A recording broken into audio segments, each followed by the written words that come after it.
mata kasamaran pikir, lamun teu sabar tawakal, dibarengan gede hate ngalakonan perjalanan, ku lobana halangan pikeun ngangkat jeung ngajungjung darajat bangsa sorangan.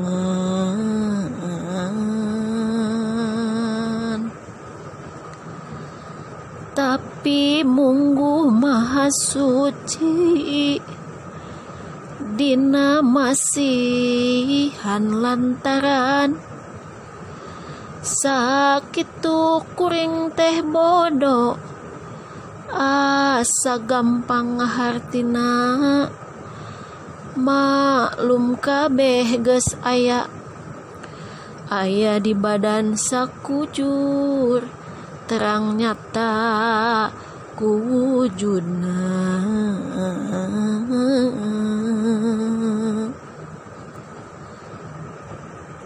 Tanggal 1 bulan Mei poena dina Jumaah, ninggang pasaran Kaliwon ngitung Masehi tauna 1800 jeung 87 lalangkunganana.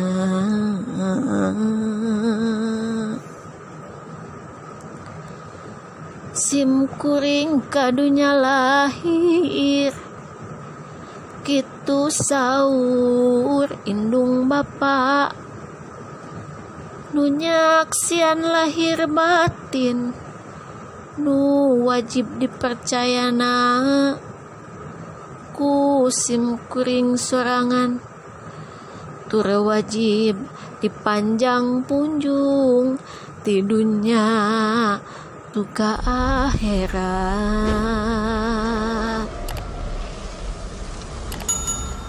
Mei teh pangeling-eling tanggal bulan kalahiran, ari tugas anu tangtos nya eta Kartawinata ngartakeun ku winata nepikeun ka hasil maksud, hasil tina perjalanan.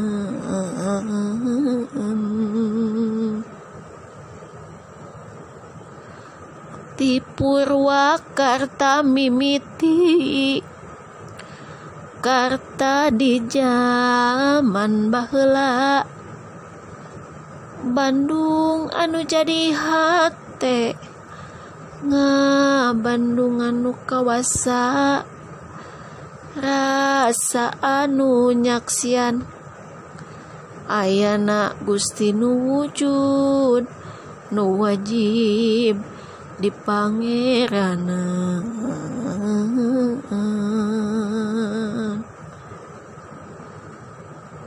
Kebon jatina pamanggi nu nyataku perjalanan, melak hade buah hade ku maha asal purwana, nyata menti nemenan buktina ari geus wujud ku sim kuring kalakonan.